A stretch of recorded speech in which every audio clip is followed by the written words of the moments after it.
Hürmetli vatandaşımlık siyerlerimize davamlaştırırız hemdeki mavzamında.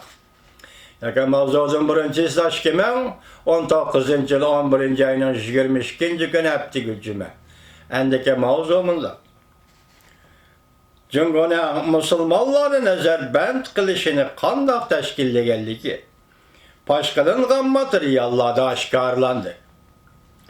Mavzuda haber 11. ayının 16. gün New York vakt gezdi ilan kılın. Haber mındak başlandı. Biz bugün vatandaşları sizlerge bu haberinin 6. kısmını anlatımız vatandaşlarım. Şunaq Şinjan'da İslam radikalizmini tazılaşqa çaqırıq qılındı dep ahırlaştırgan idik ötkenkilik yani. Biz endi müşerden başlayımız. Xi Jinping'nin Şinjan meselesiga diqqat qilishi, uning bu meselede aşkarı sözlügen sözlerinden alqıp ketdi. O bazı çağlarda İslam dini asabiyligini tar qilishdan kesel ve zehir dep atıgan idi. Bazıda o xumardan çıkardıgan zehirlik çekimler dep mu atıgan idi. Xi Jinping mundaq dedi. Bu meseleni hal qilish, aralashib davolash mezgilini baştan köçürdü dedi.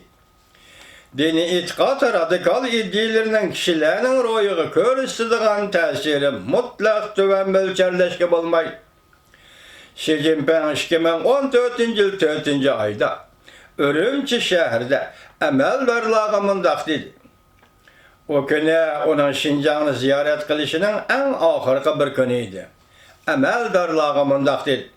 Radikal dini akidelerge esir bolgan adam, meyli o er bolsun yaki ayal, yaş bolsun yaki yaşangan bolsun, akli vicdanını yok atkan buludu. Gel bir dikkat kılın ha. Dini radikal iddialarına tesiri kuşurgan her kandak adam, insan özünün kim buluşiden katına, er yaki ayal buluşiden katına o akli vicdanını yok atkan bulur.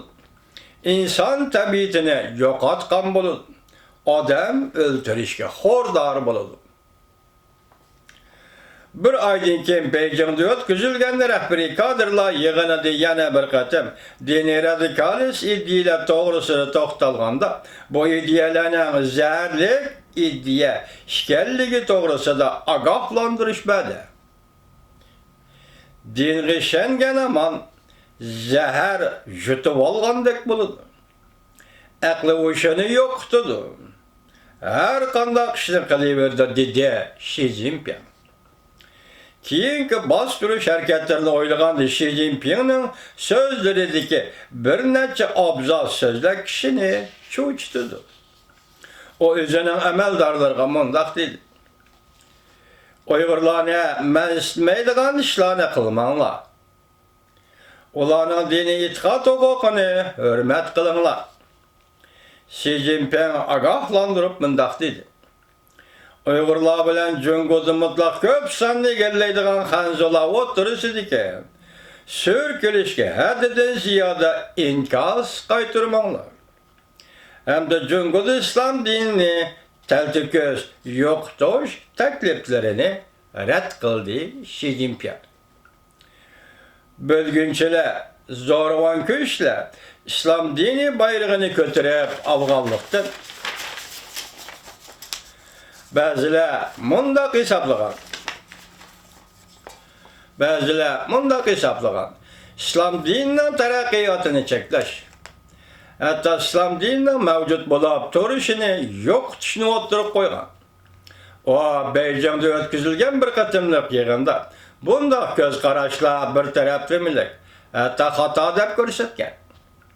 Lekin Xi Jinping'nin asaslıq göz qarışı belgilengen. O del hazır Cumhuriyet Partiyası yetakçılık kılıp Şinjan'da bastırışını küçeytişki ciddi özgerdi. Xi Jinping'den burun Cumhuriyet Partiyası köpeyince Şinjan'da yüz bergen, yani müstemlik Uyguristan'da yüz bergen hücum kılış vakalarını Aslan'daki asabileşken kişilerin hareketi dep tasvirligen. Bu kişiler chet ellardagi belgili bo'lmaydigan bölgünçü teşkilatlarning targ'iboti va planlashi orqali yuz bergan deb qaragan. Lekin Xi Jinping sabablarni o'ttirib qo'yib mundaq dedi. İslam radikalist kuchları ko'pchilik Uyg'urlar orasida yildiz tortdi.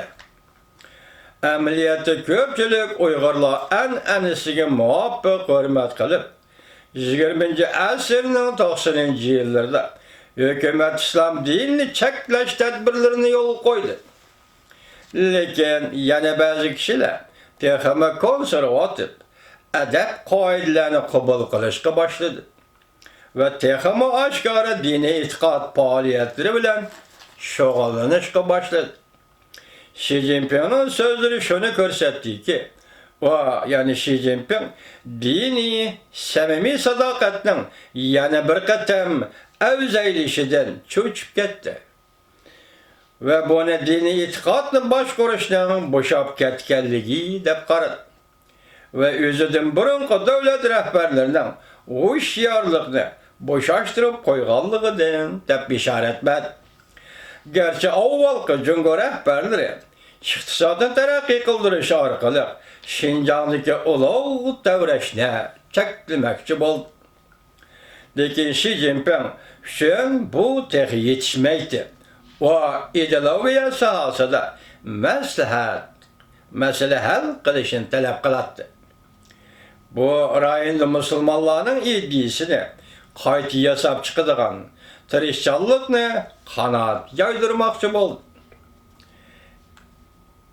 İşkillenmeyle diktatörü qurolidan foydalanib Xi Jinping Xinjiang siyosatiga aloqador bir yig'inda amaldorlarga mundaq dedi. U yig'in atganlik bozor voqeasi yuz bergan ajallik hujum qilishdan 6 kun keyin chaqirilgan yig'in edi. Sovetlar ittifoqining qirliq ayniki. Bular tugagan kichik mavzu Sovetlar ittifoqining qirliq ayniki. Buni kelar davlat anglash hurmatli vatandosh.